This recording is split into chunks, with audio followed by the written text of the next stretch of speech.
Hey, everybody. As we're pushing through the combine, we just got an early Christmas present from the NFL. In case you guys didn't know, we got an extra 30 million in cap. That pushes us to 83 million in cap space. So let's go shopping. I think the center position is the absolute top priority in free agency. It's what we should fill first. So let's look at three possibilities. I want to go to a story here on NFL Spin Zone that was a really good guide for this. And let's start with Lloyd Cushenberry from the Denver Broncos. So Cushenberry, he was a starter from the moment he put on the uniform when they drafted him in 2020. And as we look for the kind of guys that Chicago wants on their team, we know this. We want absolute grinders. We want relentless workers. We want guys with the dirty uniforms, right? And Cushenberry, he checks the box here. He was a third-round pick, and he did absolutely everything that was asked of him. And he actually put his name on the map with a career year just this last year in 2023. And guys, this is the perfect example of how centers, it takes them some time to acclimate in the NFL, right? They're seldom first-year superstars. They need some time to learn the game, coordinate the line, read the defenses, communicate with the quarterback, get just all of this stuff that they need to do right off the bat. And it's just an incredibly hard position to dominate right out of the gate. And you'll see that the following three guys, they all have this in common. But PFF lists Cushenberry as the ninth best center in the game. That's among 39 qualifiers. And his pass protection rate, it's fantastic, 78.8. And here's the kicker. He did not allow a sack after week 6.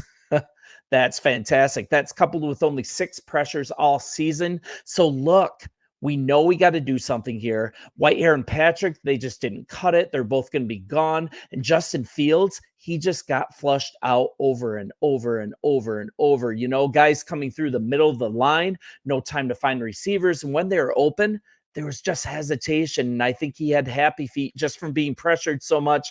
We can talk about the reasons why as we move forward. Our offensive coordinator was terrible. But guys, we need to sink all of our resources possible into this line. And Cushenberry is the perfect anchor here. And my top choice in free agency, out of everyone in free agency, I want Cushenberry on our team. He should be our top priority signing. And he actually could be the top center available in free agency as well. If we look at the Broncos situation, let me get rid of this story. If we look at the Broncos situation, they are in a salary cap purgatory. They are in a salary cap mess, and I doubt they can keep keeping him happen. Also, they've got some contracts to handle, right? They've got Surtain, they've got their offensive linemen, Miners needing to be priorities, and Miners, he actually has the versatility to slide over to center. So this should make Cushenberry available. He might be obsolete for the money that he's going to command. And we got to act, in my opinion. And yes, still draft a center, but this would give us the luxury of easing whatever center we draft, easing him in. And you guys know how I feel about Cushenberry. So let's move on to the next player. Let's talk about Aaron Brewer. He's from the Tennessee Titans. He's a guy that would be a fantastic fit as well. And the Spin Zone story was such a good guide. They gave me such good stats. But the Titans, they're actually in a good cap situation as well. They're close to where we're at. But their offensive line, it needs an absolute complete overhaul. And it might be a bit until they're competitive again. The only solid guy in their line is really Peter Skoronski. It's just not great there. But Aaron Brewer, this is the reason we might be able to get him too. He didn't exactly blow the doors off last year, but he has something that Poles knows that we need, and that's versatility. That's what we've had in the past when we've had success, and he can play center, plus he can play both guard spots. He could provide something that Whitehair was no longer able to do. Whitehair was just getting too long in the tooth. He was commanding too much money. So let's get a younger and better version of Whitehair. He can be the contingency plan for as well. If Tevin Jenkins, if he gets dinged up again, he probably will. And like I said, he can also slide in the center spot if needed. It's rotational guys that are so valuable here, guys. And it's the main attraction to picking up Brewer in free agency. Another good thing, he'd be reunited with a familiar face, right? Current Chicago Bear guard Nate Davis. He's a former teammate. And also, this is huge here. It's a great scheme fit. He's best used and experienced in using the wide zone blocking scheme that we particularly Love. Our current assistant line coach, too, he worked with him in Tennessee, and that level of comfort in both respects, a former teammate and a former coach, it's just a valuable thing, might make this a comfortable landing space. And let's just go to the next guy. Let's go to Coleman Shelton. He is from the Los Angeles Rams. They had such a good run this year, a good playoff run. Played the Lions tough, if you guys remember, but I don't want to just cover out obvious names here. This guy, Coleman Shelton, he's not really getting a lot of press. You're not really seeing much talk about him in free agency.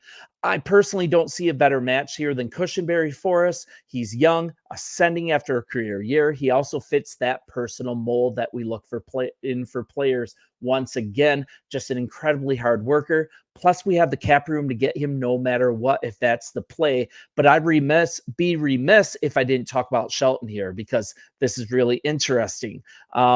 Coleman Shelton. It's not a name that you hear in the free agent list very often. Like I said, he's still under contract. That's why. But there's a really sneaky out that many covering free agency, they don't realize, or they're not covering.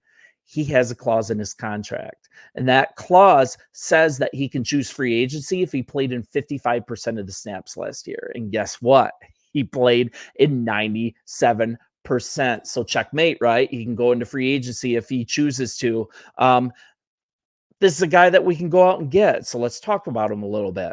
First, he has a connection. He has a connection with our new offensive coordinator. Boy, I can't talk. Sorry about that. He has a connection with our new offensive coordinator, Shane Waldron.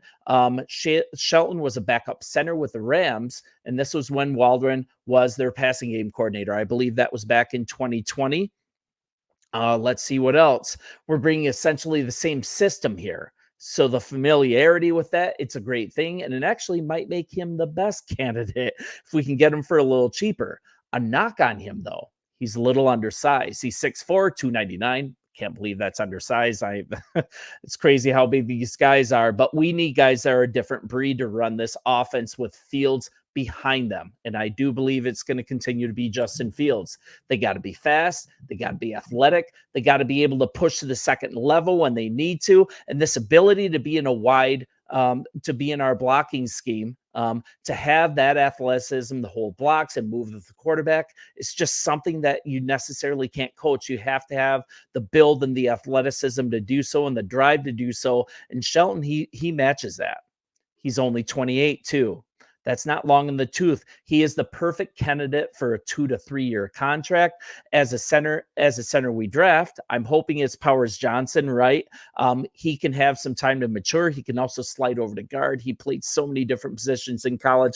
I think he might be the best option, and I'm hoping that we trade that number 1 pick and we actually get the capital necessary to move around and get Powers Johnson, or even grab him if he happens to drop into the second round. I'm getting on a rabbit trail here, but Powers Johnson would be the perfect guy to draft, and then have Shelton step in and fill that role while he's getting acclimated. And he's the guy that won't break the bank.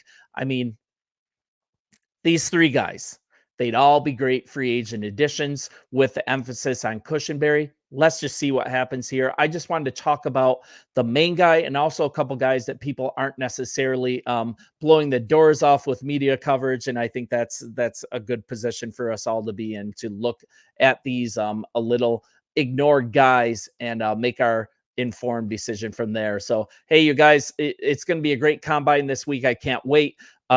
Coach Flus, I believe, will be talking from the podium tomorrow, so we'll be sure to cover that. And you guys are so generous with your time. Thanks for watching. Bear down, and we'll talk soon. See ya.